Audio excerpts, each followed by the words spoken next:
എന്നെ കൊന്നാലും എൻ്റെ ഇഞ്ചി നിനക്ക് തിന്നാൻ തരില്ല എന്ന് പറഞ്ഞ് പന്നിയെ വെല്ലു വിളിച്ചുകൊണ്ട് അമ്മ രാവിലെ തൂമ്പയും കൊണ്ട് പറമ്പിലേക്ക് ഇറങ്ങിയിട്ടുണ്ട് ഇഞ്ചി വിളവെടുക്കാൻ. അല്ല മിസ്റ്റർ, ഇഞ്ചിയൊക്കെ വൃത്തിയാക്കുന്നുണ്ടല്ലോ, അപ്പൊ എന്റെ സഹായമൊന്നും വേണ്ടേ? ഇപ്പൊ രാവിലെ തൂമ്പയും കൊണ്ട് പറമ്പിലേക്ക് ഇറങ്ങിയത് പന്നിക്ക് പണിയെടുക്കാനല്ലേ, എനിക്കിട്ട് പണി തരാനായിരുന്നല്ലേ. ഉള്ളി എനിക്ക് പണ്ടേ ഇഷ്ടമല്ല, ആ പണി അമ്മയ്ക്കിരിക്കട്ടെ. നല്ല മധുരം ഉണ്ടെന്ന് പറഞ്ഞ് പാഷൻ ഫ്രൂട്ട് എടുത്ത് കഴിച്ചതാ. ഇതൊരുമാതിരി മറ്റടുത്ത പരിപാടിയായി, മൊത്തത്തിൽ പുളിപ്പ്. പുളിയിഞ്ചി ഉണ്ടാക്കാൻ പാത്രം എടുത്തിടാൻ പറയുമ്പോൾ ദേ ഉണ്ടാവും കൊണ്ട് ഇരിക്കുന്നു. ഇനിയിപ്പോൾ എന്നെ പുഴുങ്ങാനാണാവോ? കുനുവിനെ അറിയാൻ പറഞ്ഞ് ഇഞ്ചി ക്ഷമ തീരില്ലാത്തതുകൊണ്ട് ഞാൻ അറഞ്ചും പറഞ്ഞ വീട്ടിൽ കിട്ടും. അതുകൊണ്ട് എന്താ ആ പണി നേരെ എൻ്റെ തലയിലേക്ക് വന്നു. നൈസായിട്ട് ചോദിച്ച് മേടിച്ച പണി. ആ ദേഷ്യത്തിൽ ഇഞ്ചി നന്നായിട്ട് എണ്ണലിട്ട് വറുത്ത് കോരി എടുക്കാം. നല്ല കാറ്റുള്ളതുകൊണ്ട് തന്നെ ഓതിരം കടവൊക്കെ പഠിച്ചിട്ടാണ് ഇവിടെ ഇരിക്കുക, ഇല്ലെങ്കിൽ നിന്ന് കത്തേണ്ടി വരും. നല്ല വെള്ളാച്ചി കിടുക്കാച്ചി ആയിരുന്ന ഇഞ്ചി വറുത്ത് കരിഞ്ചാത്തി പുളിക്കാച്ചി ആയി മാറി. അമ്മ ചോദിക്കുന്നത് ഏത് ഭാഷയെന്ന്. ആ ചെറിയൊരു കൈവത്തം നാറ്റിക്കണ്ട പ്ലീസ്.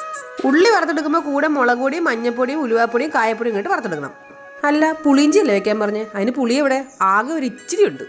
ആകെ ഉണ്ടായിരുന്ന പുള്ളി മീൻ ഇര വിഴുങ്ങുന്ന പോലെ അവൻ വിഴുങ്ങിക്കൊണ്ട് പോയി. ടിപ്സ് നമ്പർ 1: എണ്ണ ചൂടാതിന് മുന്നേ കടുകിട്ടാൽ കടുക് പൊട്ടില്ല, പിന്നെ ചുറ്റിലെടുത്ത് പൊട്ടിക്കേണ്ടി വരും. ഇനി അരച്ചു വെച്ച ഇഞ്ചി ഉള്ളിയും മസാലയും കൂട്ടും കൂടെ ചേർത്ത് നന്നായിട്ട് ഇളക്കുക. ശർക്കര ഇടുക, ഉപ്പിടുക, കായപ്പൊടി ഇടുക. ഇഞ്ചിക്കറി തയ്യാർ. ടേസ്റ്റ് ചെയ്യാൻ ഇഞ്ചിക്കറി അമ്മയ്ക്ക് എടുത്തപ്പോൾ അമ്മ പറയാം, ആഹാ അടിപൊളി ഇഞ്ചി പായസം, എന്തിനാ ഇത്ര ശർക്കര വരട്ടേന്ന്. ശരിയാണ്, പുളിയിഞ്ചിയിൽ പുളി എഴുക മധുരവും ഉപ്പും എരിവും കറക്റ്റായിട്ടുണ്ട്. ഇനിയിപ്പം പായസം കഴിക്കണമെന്നുള്ളവർക്ക് പായസമായിട്ടും കഴിക്കാമല്ലോ. ചാനൽ എല്ലാവരും സബ്സ്ക്രൈബ് ചെയ്യണേ.